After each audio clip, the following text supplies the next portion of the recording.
Hi guys, this is CK from CK Education, and today I have yet another story to share with you. I have an endless number of stories, by the way, but today it's about a student named Holly.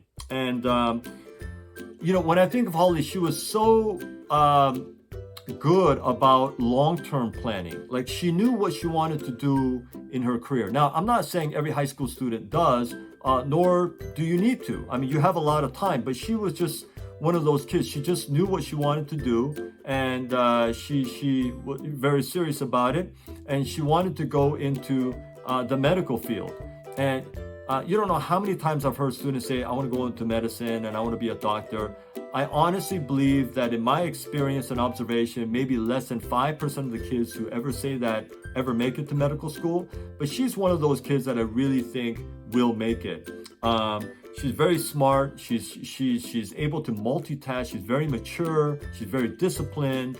And so she has all the right qualities. She's very persistent, very determined, and she just knows how to plan long term. Now, she did very well in school, and all her, she took a lot of APs, did very well, did well on her SAT subject tests and so forth. Did a lot of activities, did a lot of leadership things, and she just did really well. She got accepted to a lot of schools, prestigious schools. But the funny thing is, she ended up going to the local public school here. And the reason she did that was she didn't want to spend a lot of money going to some prestigious private school, paying $40,000-$50,000 a year, when she could go to a nearby public school here and pay 1/3, 1/4 of that, because she knew that when she was going to go to grad school, she was going to go to medical school, and it would cost a lot of money, and her parents a lot of money going there. So she knew that. She decided she didn't want to pay a lot of money undergrad.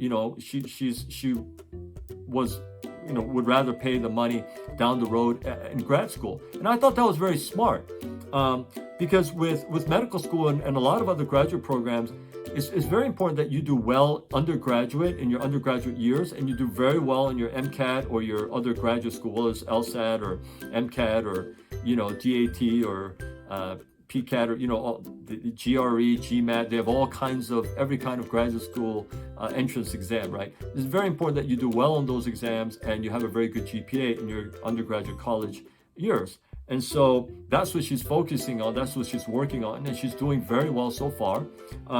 So I think not enough students do that. They think only short term, like, oh, this is the best named school, even though it costs a lot of money. I want to get that quote college experience, whatever that means, and I want to go there, even if it costs $40,000 a year or $50,000 a year.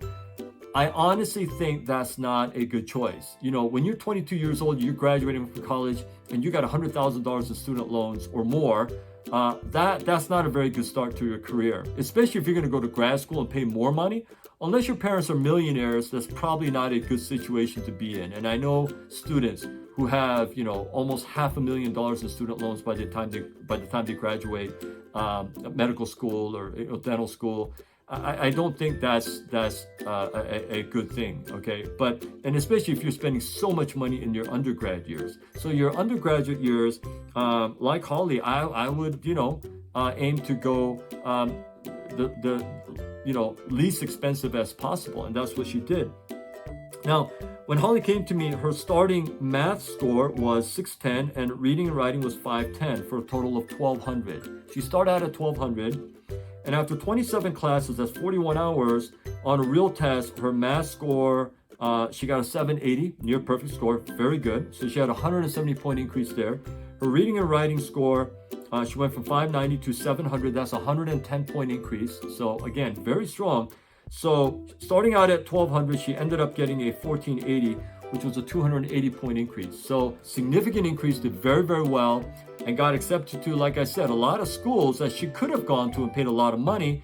But looking long term, she decided, I'm going to save money in my undergraduate years, and because I'm going to spend a lot of money in my graduate years anyway. So she thought long term, and I thought she made a great decision, and I told her that. So I hope you'll also take that into consideration when you're making decisions about college. So I just wanted to share that, and hopefully it was helpful.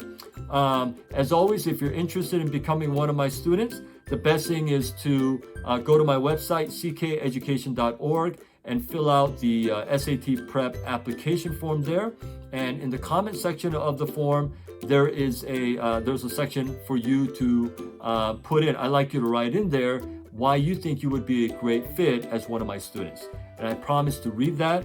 I read every one, and I promise I will get back to you personally. So I hope to hear from you. And until my next video, I hope you stay well.